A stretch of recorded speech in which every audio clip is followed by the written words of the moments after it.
Жалпы енді осы клубтық жүйе бізге қаншалықты керек, сол туралы айтсаңыз. Өйткені мына клубтық жүйе деген нәрсені мүмкін футболдағындай бізде де осы күрес клубтары бар, спорт клубтары күреспен айналысатын, аралас жекпе-жекпен айналысатын, соларға бір мемлекеттен мүмкін ақшалай болмаса да, қаржылай болмаса да, мүмкін бір қолдау керек шығар. Осы туралы бір өз ойыңызды айтсаңыз. Осыдан 2 жыл бұрын, 3 жыл бұрын біздің спорт комитетінде осындай үлкен жоба қаралған болатын. Спорт клубтар жүйесіне айналады, мектептердің бәрі жабылады, тек қана жекелеген спорт мектептерге қаржыландырамыз деген нәрсе. Мен оны қолдаймын. Мысалы, миллиондаған, миллиардтаған қаржылар кетіп жатыр. Мысалы, спорт мектептерге, ал енді соны жекелеген спорт клубтарға беретін болса, клубтық жүйеге айналдыратын болса, ол жерден де үлкен результаттар болатын еді. Мысалы, мен өзім қазір үлкен бір құрылысты бастадым, спорт мектебі ретінде. Мысалы, бізге де қолдау керек. Мемлекет тарапынан жақсылап қолдаса, біз енді осы уақытқа дейін істеп жатқан ісімізді 10 есеге, 20 есеге көтеретін едік нәтижесін. Мысалы, сізге бір көп ақша кетпейді негізінде, 100 миллион, 200 миллион теңге кетеді, бір жақсылап спорт жаңағы несін салып берсе мектебін сізге, сіздің нәтижеңіз көбейетін еді. Мысалы, шетелден бапкерлер алып келетін едіңіз, тәжірибе алмасатын едіңіз, өзін-өз қаржыландырады, өзінің расходын өзі жабады, ол көрдіңіз ба? Сондықтан жалпы айтқан кезде осы мәселені қайтадан қарау керек сияқты. Дұрыс айтасыз, осы мәселе себебі жақсы жұмыс істеп, осылай жетістікке жетіп жатқан спорт клубтардың әрі қарай бір қолдау табылмағандықтан жұмыстарын тоқтатып жатқандай. Енді мысалы қазір бұны егер жекелеген клубтарға бөлеміз дейтін болса, жаңағындай адамдар көбеюі мүмкін. Мен ашам, жоқ, ашқан емес. Бүгінгі таңда жетістікке жетіп жатқан, нәтиже беріп жатқан әртүрлі азаматтар көп қой қоғамда. Мысалы, қаншама мектептер бар, жекелеген клубтар, чемпионерлар бар, ішінде жаттығып жатқан. Соларды списокқа алып, тізімге алып, соларға қарай бөлетін болса, ол жақсы нәрсе деп ойлаймын.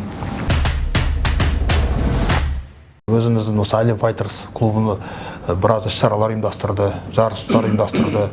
Әлем Файтерстың жігіттері біраз Қытайда өткен турнирларға чемпиондық белбеулер алып, біраз жетістіктерге жетті.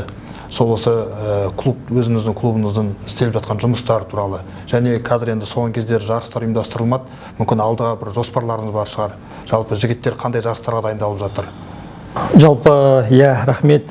Кішігірім жарыстар өте көп. Оны бәрін бізден жарияламаймыз. Жарыстарға балалар шығып жатыр. Бізде енді қазір мектепте ММА, карате, таеквондо, бокс түрлері қазір 4 түрінен балалар дайындалып жатыр.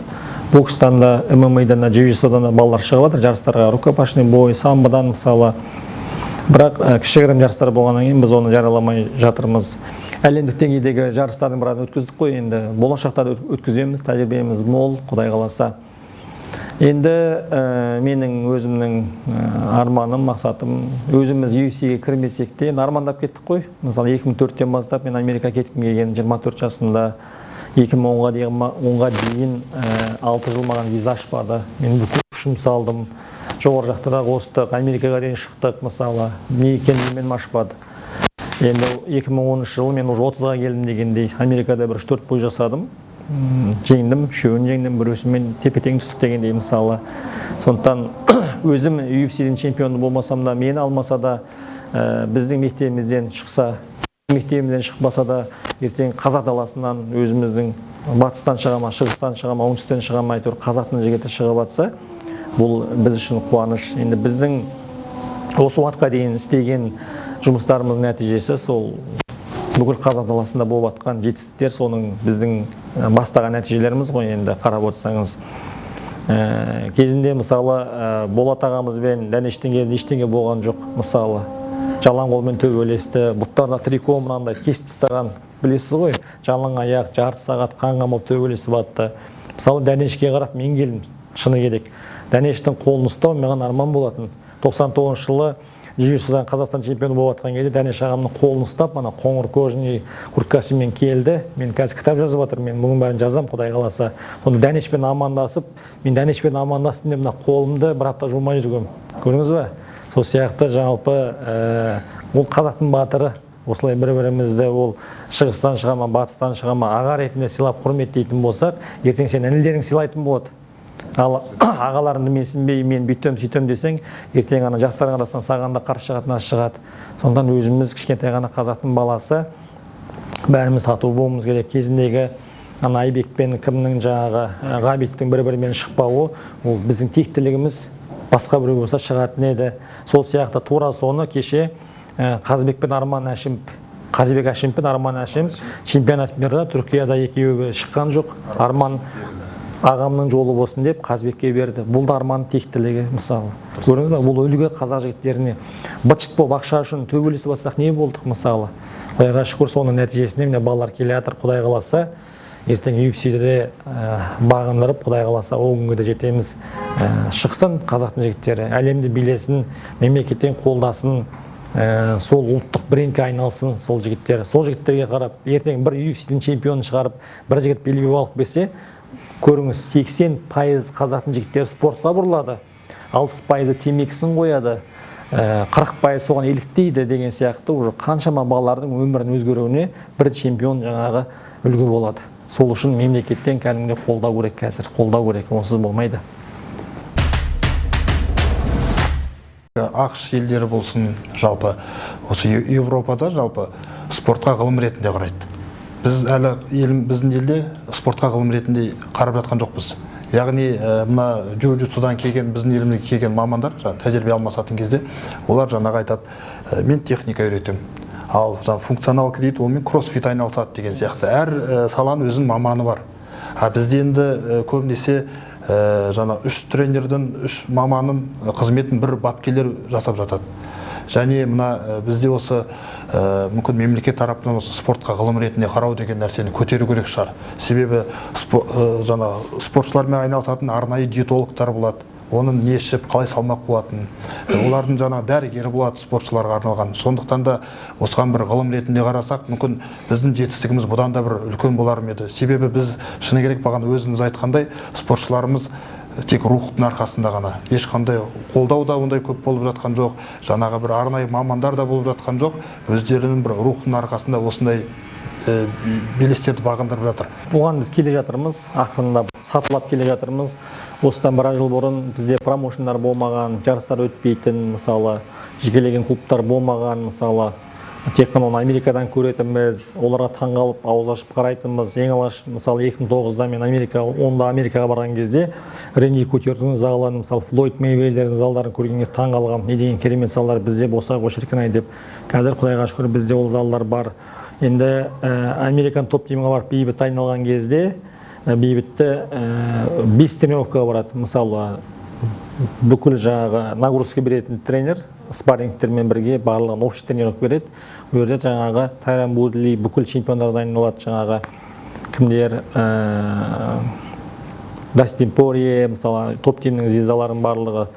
Одан кейін барып кешке кроссфит ол бөлек, мысалы, диетологы бөлек. Бокс оның сыртында бөлек, общий тренировка кірмейді, мысалы. Оның сыртында джиу-джитсу ол бөлек, қарасаңыз. Сонда неге мен бұл балаларды, неге Америка топ-тимде тез өсіп кетеді деп ойлаймын ғой.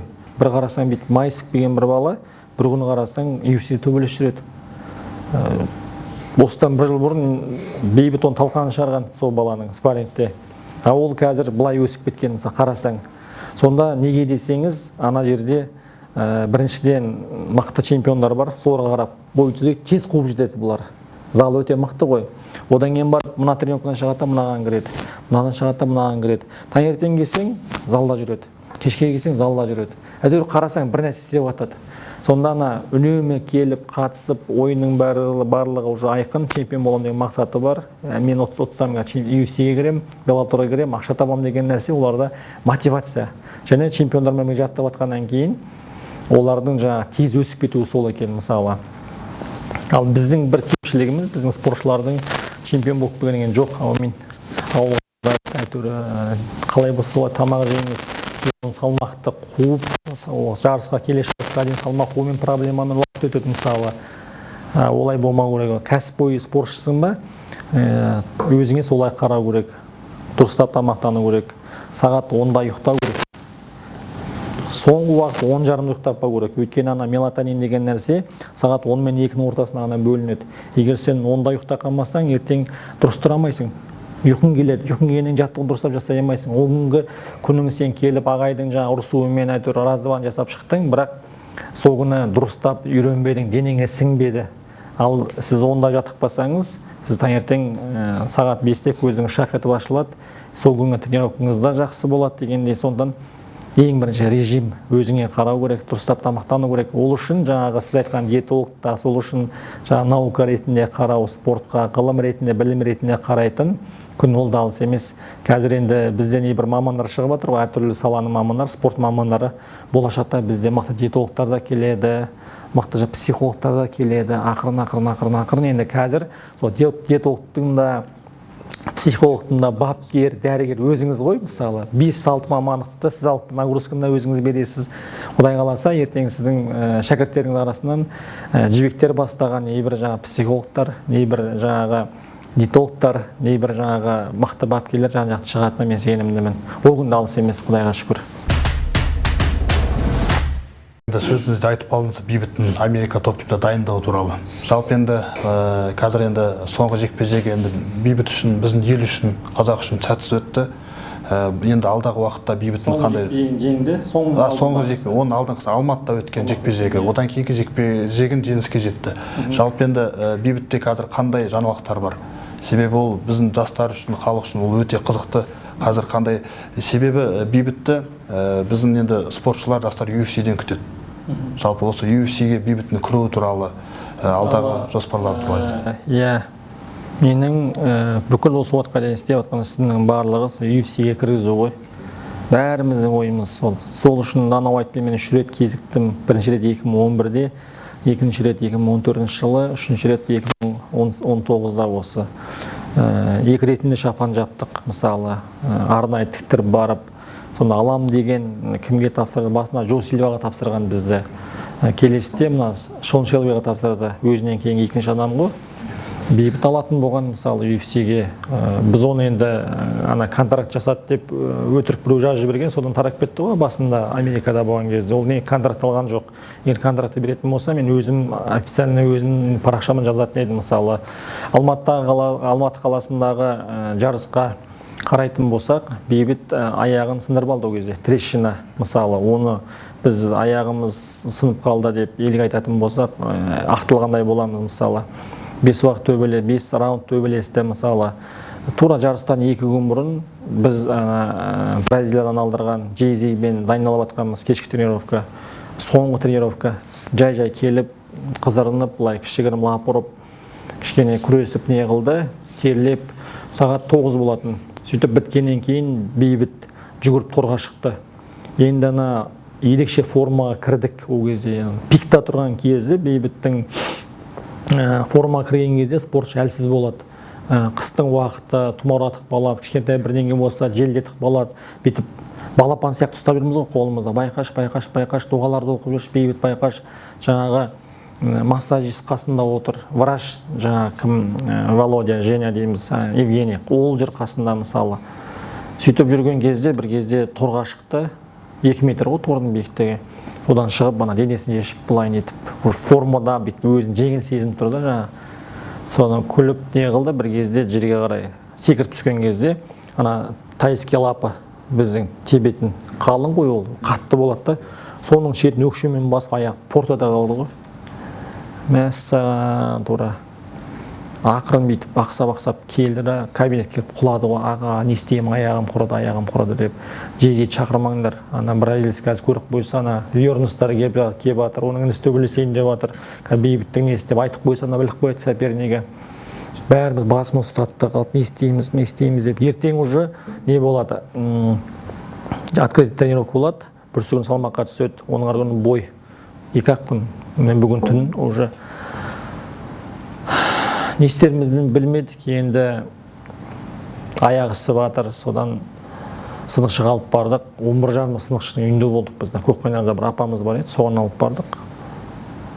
Апа есігін ашпайды, сонымен жарты сағаттай тұрдық, звонок телефонын алмайды, не істерімізді білмей. Содан үйге апардық, ұйықтады, таңғы сағат 8-де алып келдік. Аяқ деген мынандай ғой, ойлаңызшы. сонда аяқта трещина болған, рентгенге түсірдік, және не шығып кеткен, өкшесі тайып кеткен. Сөйтіп салдырдық, 2 күн қалғанда. Сол күні таңертең аяғын салдырып, үйге барып сағат 11-ге дейін ұйықтады, демалды. 11-де, 12-де қайтадан неге кетіп, открытый жаттығуға, ашық жаттығуға келді, жаңағы кітапханада өтті ғой. Соған келіп, ақырын бүйтіп, жай ғана бүйтіп істеді, сонымен жібердік қой. Ертесін салмаққа түсті. Аға, не істеймін, аяғым ауырып тұр деді. Айттым, бейбіт жігітсің ғой, не істейсің енді. Билеттердің бәрі сатылып жатыр қазір. Сен үшін келеді, главный бой сенікі. Көптен күткен арманымыз. Қазір 2 балаға UFC-ге шанс тұр. Біріншісі сен, иншалла ұтсақ. Екінші Нұржан, ана кімді Физиев деген жігітпен шықты ғой. Қырғызстанның жігітімен.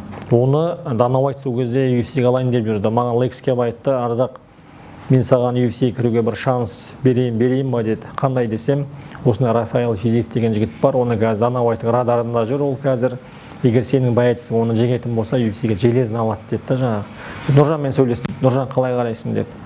Сөйтіп Нұржан ойланып бір шығамаға деді. Мысалы, Нұржан ол кезде формада емес. Ол бағанағы жарыстан кеткен, салмағын қуумен әуре болып жүрген бала мысалы. Бірақ ана қазақтың рухы мен духы бар ғой, бағана мен айтқан сол нәрсе тұрда, жеңем ғой деген нәрсе. Сөйтіп 2 нәрсеге біз не қылдық? Қазбек 50-50 болды деді ол. Жеңсе кіреді, кірмейді UFC-ге. Бейбітпен Нұржанға ставка қойдық. Екеуі ұтады, екеуі кіреді деген нәрсемен. Сол Бейбітпен ақылдасқан кезде мен айттым, шанс бар бізде қазір Бейбіт. Өлсек, өлейік, давай. Бас жарылса бөрік ішінде, қол сынса жең ішінде бауырым. Дұға етеміз, давай деп. Сөйтіп ең соңғы жарыс басталып жатыр, мен жүгіріп жүрмін ары бері. Бұл жарыстың тарихы деген өте қиын. Қалай болғанын бәрі мен кітабымда жазып шығам. Менің миыма қан өліп жаздаған жағдай болды бұл жарыстың өтуіне. Өте үлкен кедергілері үлкен, соның бәрін өтіп, ең соңында жарыстың есігін ашпайды бізге. Елдер кеп жатыр, ашпайды. Ана болмайды жарыс деп. Сөйтіп әйтеуір бірдеңеге оны аштырып, елдерді кіргізіп, содан әйтеуір мен мына жақта балаларға, мен үнемі балаларға қарайтымын, қасымда жүріп психологиялық тұрғыдан мен бабаларымыздың жаңағы батырлықтарын айтып рух беретінмін. Бейбіт, давай, Қазыбек, давай, сен батыр ұрпағысың деп, мен психологиялық тұрғыдан рух беретін адам. Мен жарыспен кетіп қалдым ғой, ұйымдастыру керек, басым қатып мына жақта жүрмін мысалы. Сөйтіп ең соңында жаңағы жарыс Қазыбек ұтылды. Одан кейін Бейбітке барып, қалайсың деп едім, аға аяғым ауырып тұр, не істеймін деп, соңғы рет айтты. Бейбіт болды, бауырым, жат дедім, давай, шығасың бітті деп, сөйтіп айттым да кеттім. Сөйтіп жарыс нәтижесі, енді нәтижесі тең болды, бізге береді деп ойладық. Бізге береді, өйткені біз сол хозяин ринга жаңағы сөйердің есіміз, енді тепе-тең болып тұр, ол жерде ешқандай несі жоқ. Одан кейін ана жатқан кезде бастан теуіп жіберді. Бір полный очкосы кетті оның предупреждениемен жаңағы. Енді бізге береді деп отырған кезде ана жағдай болды мысалы. Ол нагрузканың үстіне нагрузка болды, қиындықтың үстіне қиындық болды мысалы. Одан кейін кетті ғой елдері мысалы. Анау мынау деді, ол елдің айтқан сөзден жығылмаймыз, бірақ дей тұрған менде сол еңбегіміздің сол кезде ақталмағанына мен қатты жаңағындай не қылдым, жүрегім ауырды жалпы айтқан кезде. Бапкер ретінде, аға ретінде, бауыр ретінде, ұйымдастырушы ретінде ол халық білмейді, халық келдіра кетті, оны көрді, табалады, мысалы дұрыстап дайындалмай ма деген сияқты. Айтқанға оңай оның бәрі. Оның қаншама қиындықтар тұр мысалы. Бір адам мысалы жүздеген баланы сүйреу, ана титанның өзін алып келу оңай дейсіз ба мысалы, оның өзін алып келу, олардың көңілін табу. Мысалы, мен өмірімде ешқандай адамды үйтіп күткен емеспін. Хан күткендей күттік ана титанның бастығын мысалы. Оның жаңағы рұқсатнамасын алып, ошаққа алып келу деген мақсатымыз жаңа асылып шашылу емес. Мысалы, сол UFC-ге кірсе екен деген мақсат болғанда, ұтқан бала, сондай нәрсемен істедік қарасаңыз. Сонда мұндай нәрсе айта берсек көп, ақталмаймыз. Бірақ жалпы айтқан кезде біз өзіміздікін істей береміз. Көш жүре береді, ит үре береді, үргендер үре берсін. Ең бірінші біздің қасымызда өзіміздің ата-анамыз біз үшін тілекші.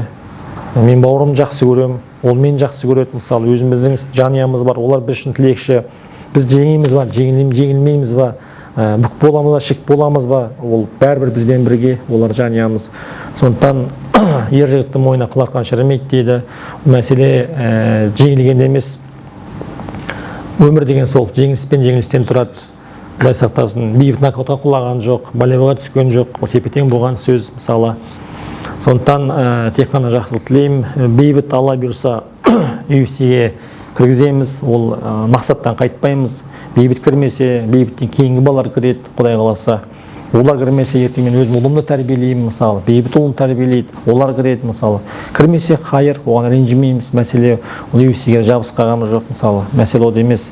Бірақ әйтеуір кіріп ертең бір бала шығып ататын болса, ол қазақ халқының үшін бір үлкен жетістік деп ойлаймыз, жақсылық деп ойлаймыз. Сол балаға түс қарап, жаңағы жақсы баланың чемпион болған жақсы ғой. Мысалы, текті тәрбиелі бала чемпион болып жатса, оған қарап қаншама жастар түзеледі. Сол үшін жаңағы біз еңбегімізді аямаймыз, Құдай қаласа. Тек қана UFC-дің чемпионы емес, біз ана үлкен мектебімізді салып бітіргеннен кейін біз олимпиадалық вид спорт түрлерін дамытамыз да, Құдай қаласа, грек-римнан, бокстан, дзюдодан әлем чемпиондарын дайындаймыз, Құдай қаласа.